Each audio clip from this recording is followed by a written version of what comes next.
Welcome back to the channel. I'm Wayne. I overcame my fears and my doubts to quit drinking. What keeps you at the bottom of a bottle? If you're ready to go, let's get it. So here's a little short snippet of how my journey actually began with alcohol, how alcoholism was brewed in my family, and how drinking was part of the culture that existed from the time that I could even remember. My grandfather was an alcoholic. My father was an alcoholic. I am an alcoholic in recovery. And so alcoholism has been a part of my family for generations and generations. During my childhood, I suffered from a lot of fear and a lot of doubt and a lot of abandonment issues. And, if you want to hear about that, there's a video right there that, some of you might be able to relate to. So go check it out if that's something you want to do. So alcoholism was a part of my family for generations and generations. Now, I was the middle child of 5 children. So I had a lot of fear of speaking out. I had a lot of hard times just trying to make myself visible to those around me because, I got kind of shrouded in those 5 kids, and, I was hidden all the time and I didn't really stand out. I started drinking in order to bring myself out of that shell, and that would travel with me all the way through my teenage years. But what I found in my teenage years is that alcohol drinking allowed me to mask my fears and to mask my doubts and to talk to people with confidence and to be somebody that they wanted to hang around. So the alcohol was working for me during my adolescence, during my teenage years, and I didn't see anything wrong with it. But, going through high school drinking, and then, I started blacking out towards my junior, senior year a lot. A lot of folks were already getting tired of it at that point. I joined the U.S. Army because I was homeless for about a year living in the woods in Baltimore. And now, if you haven't seen that video, go check that out. What I thought is that if I joined the United States Army, that I would be able to stop drinking, that I would be able to be part of a group without having to drink, and that I would be able to thrive without alcohol. Well, that couldn't be farther from the truth, folks, for me anyway.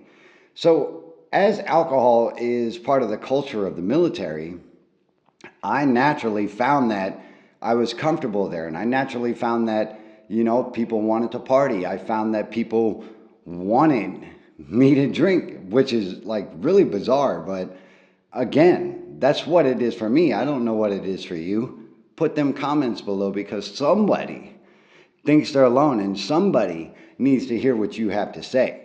As my military career went on, there's a lot of things that transpired, and they transpired because of alcohol.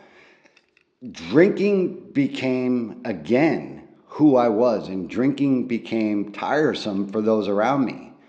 Not this guy.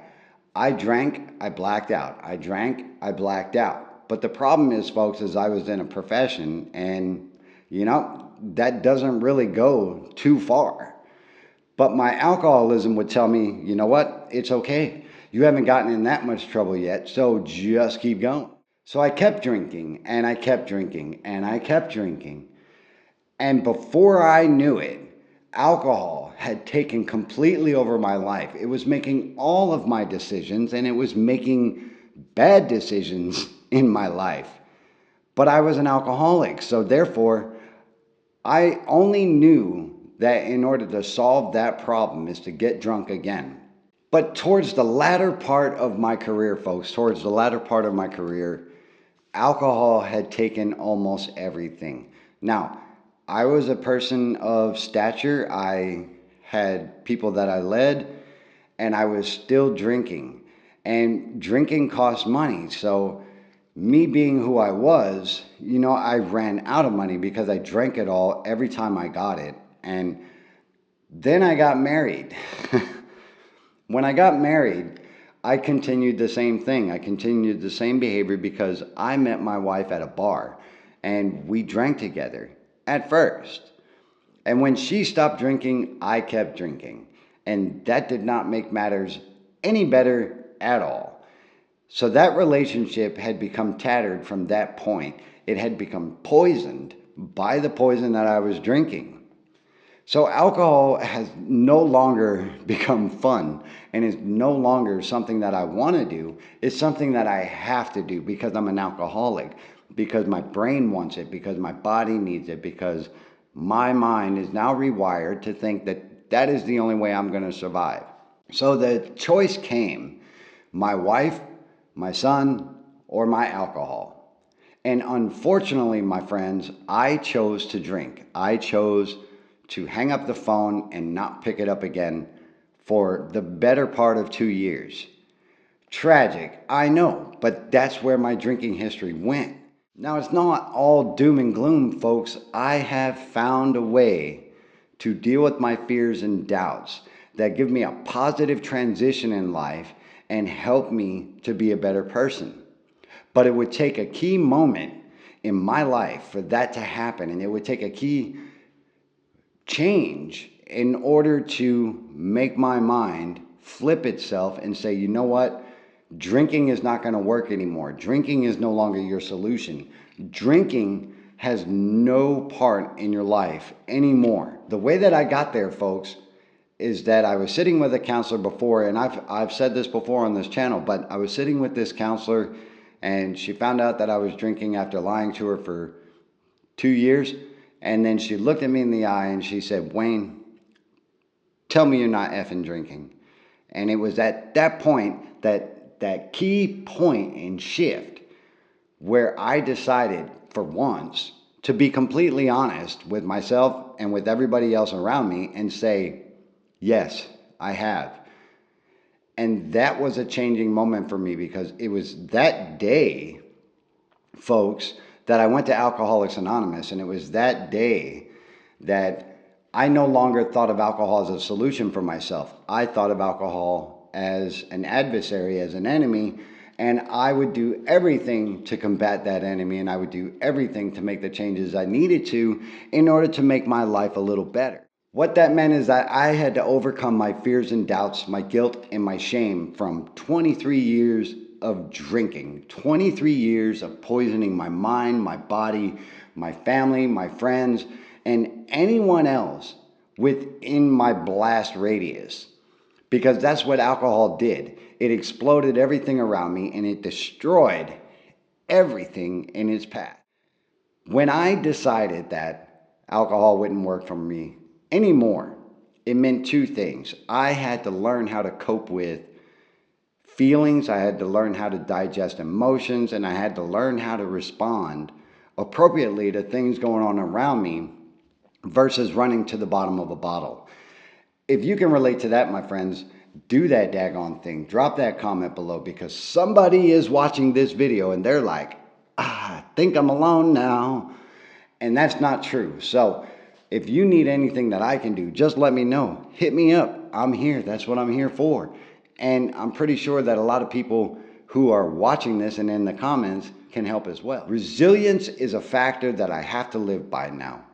I have to be able to face my fears, if it's financial, if it's emotional, if it's a relationship, if it's conflict, if it's just public speaking. I have to face it head on, and I have to go at it at the jugular, and I have to say, you know what? Today, I am going to do what I can for today, and I'm going to get through this 24 hours because I can, and I'm going to manage the events within this period. And then I'm going to worry about tomorrow, my friends, because when I was drinking, I worried about the past, I worried about the future. I didn't even think about the present, which is ironic because that's what we live in.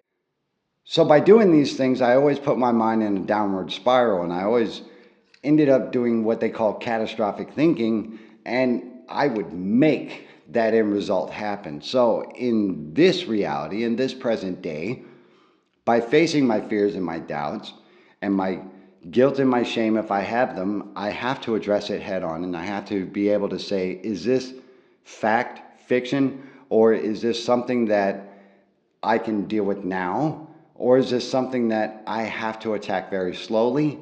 And if I manage things like this, if I manage events and emotions and feelings in a systematic manner and at one single point in time versus being all over the place, I am able to stay not drinking and I'm able to live sober. And I hope, my friends, that you can do the same. If this small video has been of any value and you are able to hold on to the rambling that I've done, drop that comment below. Consider subscribing, my friends. And to those who have subscribed to the channel, daggone it, I appreciate all you guys. I was looking at some subscribers the other day, and I've had some of them since I started this channel, and I didn't even realize it. Not that I don't care about you guys, but it's not often I go back into the analytics of everything. So, for that I thank you, my friends, and I appreciate everybody who has chimed in. And if you got any comments, again, drop them below. Consider giving this video a like so it gets pushed through that whole algorithm thing. And my friends, life is a daggone garden. Dig it? I'm going to see y'all in that next one. Oh, check that out. One day at a time, friends. That's my mantra. I hope you guys have a great one. Bye-bye.